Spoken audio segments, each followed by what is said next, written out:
So today I'm going to share with you another collection that I've obtained. It's a collection of dresser boxes.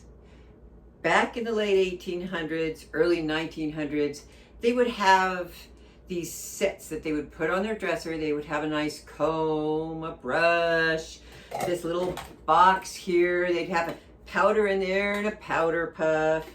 They're very popular sometimes. They go in and out of style. I've been selling these things for 30 years and I never know whether they're going to want them or not. Some years they do, some years they don't. I really like them. They're made of pyrrolin celluloid.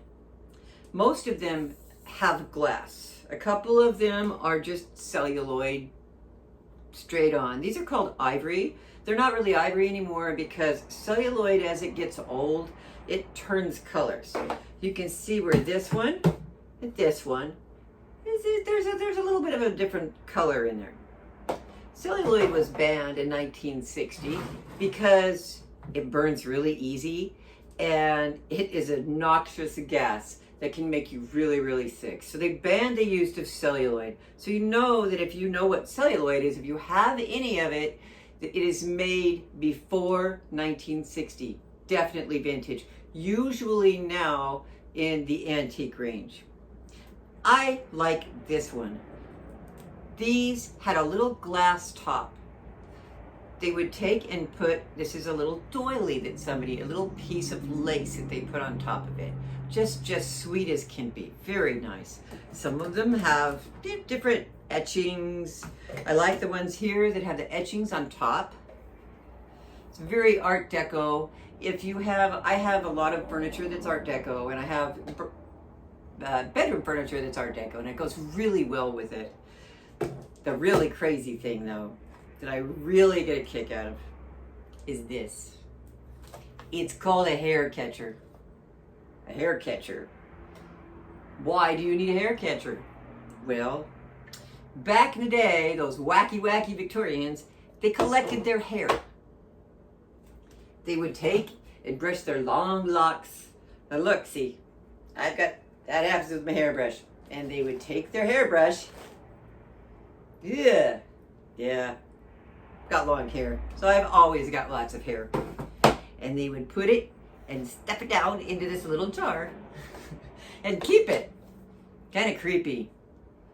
They also would take this hair afterwards and they would make art out of it.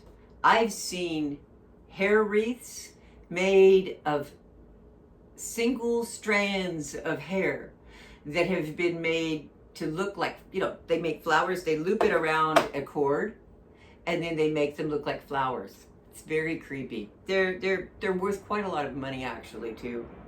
The one thing that they really like to use the hair for is pin cushions. So if you get a pin cushion, it's a Victorian pin cushion, yeah, it's probably stuffed with hair.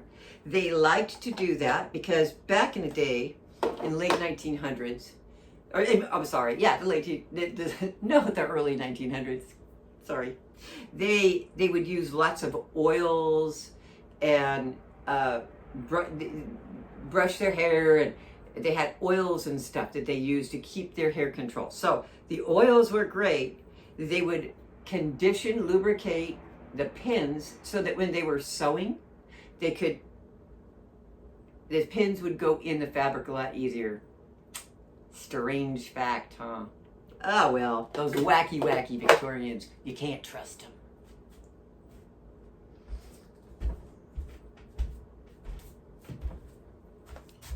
Please like and subscribe, and you're invited to visit my eBay store.